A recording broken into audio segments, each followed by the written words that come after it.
ഇന്ന് നമുക്ക് പഠിക്കാനുള്ളത് ഇൻവെർട്ടിംഗ് ആംപ്ലിഫയറും നോൺ ഇൻവെർട്ടിംഗ് ആംപ്ലിഫയർ ആണ്.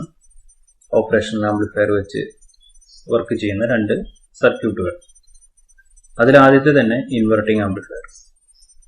ഇൻവെർട്ടിംഗ് ആംപ്ലിഫയറിന്റെ സർക്യൂട്ട് കാണിച്ചിരിക്കുന്ന പ്രകാരം നമ്മൾ സിഗ്നൽ അപ്ലൈ ചെയ്യുന്നത് ഇൻവെർട്ടിംഗ് ടെർമിനൽ മൈനസ് എന്നുള്ള എഴുതിയിട്ടുള്ള ടെർമിനലിലേക്കാണ്. അപ്പോൾ ഔട്ട്പുട്ട് അടുത്ത നമ്മുടെ നോൺ ഇൻവെർട്ടിംഗ് ടെർമിനലാണെങ്കിൽ നമ്മൾ ഗ്രൗണ്ട് ചെയ്ത് വെച്ചിട്ടുണ്ട്. പിന്നെ നമ്മൾ R2 എന്നുള്ള റെസിസ്റ്റർ വഴി ഇൻവെർട്ടിംഗ് ടെർമിനലിലോട്ട് ഒരു ഫീഡ്ബാക്ക് റെസിസ്റ്റർ കൊടുത്തിട്ടുണ്ട്. R2 എന്ന് പറയുന്നത് ഒരു ഫീഡ്ബാക്ക് റെസിസ്റ്റർ ആണ്.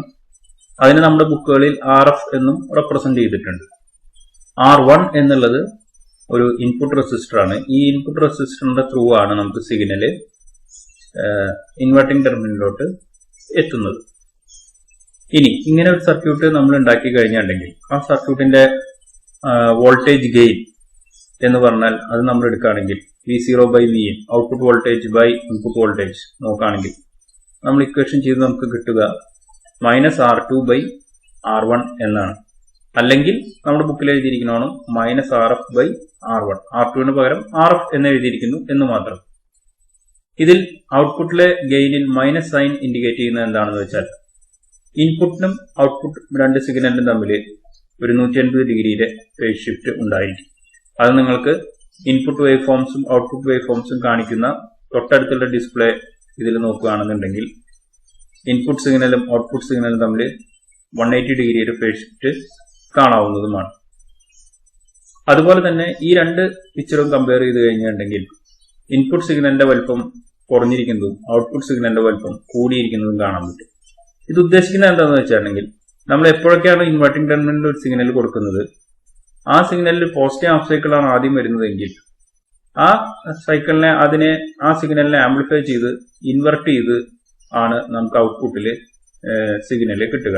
അതായത് പോസിറ്റീവ് ഹാഫ് സൈക്കിൾ ആദ്യം വരുമ്പോൾ അതിനെ ആംപ്ലിഫൈ ചെയ്യുന്നു, അതിനെ ഇൻവെർട്ട് ചെയ്ത് നെഗറ്റീവ് ഹാഫ് സൈക്കിൾ ആക്കി ആംപ്ലിഫൈഡ് ഫോമിനെ നമ്മുടെ മുമ്പിൽ ഡിസ്പ്ലേ ചെയ്ത് കാണിക്കുന്നു. അതുപോലെ നെഗറ്റീവ് ഹാഫ് സൈക്കിളാണ് ഇൻപുട്ടിൽ ആദ്യം വരുന്നതെങ്കിൽ അതിനെ ആംപ്ലിഫൈ ചെയ്ത് ഇൻവെർട്ട് ചെയ്ത് പോസിറ്റീവ് ഹാഫ് സൈക്കിളായി ആംപ്ലിഫൈഡ് ഫോം നമ്മുടെ മുമ്പിൽ ഡിസ്പ്ലേ ചെയ്ത് കാണിക്കുന്നു. ഇതാണ് ഇതിന്റെ വർക്ക്. അപ്പൊ ഇൻവെർട്ടിംഗ് ആംപ്ലിഫയർ എന്ന് വെച്ച് കഴിഞ്ഞിട്ടുണ്ടെങ്കിൽ സിഗ്നലിനെ ഇൻപുട്ടിൽ ഏത് സിഗ്നൽ കൊടുക്കുന്നു അതിന്റെ സിഗ്നലിനെ നമ്മൾ തല തിരിച്ച്, അതായത് 180 ഡിഗ്രി ഫേസ് ഷിഫ്റ്റ് ഉണ്ടാക്കി വിടുന്നു.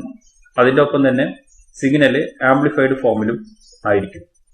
പിന്നെ എപ്പോഴും ഔട്ട്പുട്ട് വോൾട്ടേജ് എന്ന് പറയുന്നത് ഇൻപുട്ടിലുള്ള voltage into gain of the amplifier ആയിരിക്കും. അത് രണ്ട് കേസിലും, ഇൻവെർട്ടിംഗിലും നോൺ ഇൻവെർട്ടിംഗിലും.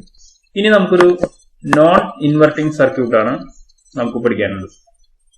നോൺ ഇൻവെർട്ടിംഗ് എന്ന് വെച്ചാൽ നേരത്തെ പറഞ്ഞ പേരിൽ നിന്ന് തന്നെ വ്യത്യസ്തമായിട്ട് എന്ത് സിഗ്നൽ കൊടുക്കുന്നു ആ സിഗ്നലിന് ഒരിക്കലും തല തിരിച്ചുകൂടെ വിടുന്നില്ല. ഓക്കെ, പക്ഷെ എന്താണ്, സിഗ്നൽ ഔട്ട്പുട്ട് സിഗ്നൽ ആംപ്ലിഫൈഡ് ഫോമിലായിരിക്കും. ഇൻപുട്ടിനെ കമ്പയർ ചെയ്യുന്നത് പോലെ തന്നെ output signal in amplified form. അതൊക്കെ നേരത്തെ പറഞ്ഞ പോലെ തന്നെ. അപ്പൊ ഇവിടെ കണക്ഷനിലുണ്ടായ വ്യത്യാസം എന്താണ്? നേരത്തെ നോൺ ഇൻവെർട്ടിംഗ് ടെർമിനലായ പ്ലസ് ഗ്രൗണ്ട് ആണ് ചെയ്തിരുന്നത്. ഇപ്പോൾ അതിൽ നമ്മൾ നേരെ സിഗ്നൽ കൊടുക്കുന്നു. പിന്നെ ഇൻവെർട്ടിംഗ് ടെർമിനലില് നമ്മൾ നേരെ തന്നെ ഗ്രൗണ്ട് ചെയ്തു റെസിസ്റ്റർ R1 വഴി. R2 എന്നുള്ള ഫീഡ്ബാക്ക് റെസിസ്റ്റർ നോൺ ഇൻവെർട്ടിംഗ് ടെർമിനലിലോട്ട് ഔട്ട്പുട്ടിൽ നിന്ന് വന്ന് ചേരുന്നുമുണ്ട്. അപ്പൊ ഇതിന്റെ output equation, voltage gain equation എന്ന് പറയുന്നത് എപ്പോഴും 1 R2/R1 ആയിരിക്കും, അല്ലെങ്കിൽ 1 RF/R1 ആയിരിക്കും. R2 പകരം RF എന്നാണ് നമ്മളുടെ ബുക്കുകളിൽ റെപ്രസെന്റ് ചെയ്തിട്ടുള്ളത്. അപ്പൊ ഇത് വർക്കിംഗ് പറഞ്ഞ പോലെ തന്നെ എപ്പോഴും എന്താണ് നമ്മൾ ഇൻപുട്ടിൽ കൊടുക്കുന്നു അതുപോലെ തന്നെ അത് റീപ്രൊഡ്യൂസ് ചെയ്യും. പക്ഷെ ഔട്ട്പുട്ട് ആംപ്ലിഫൈഡ് ഫോമിലായിരിക്കും.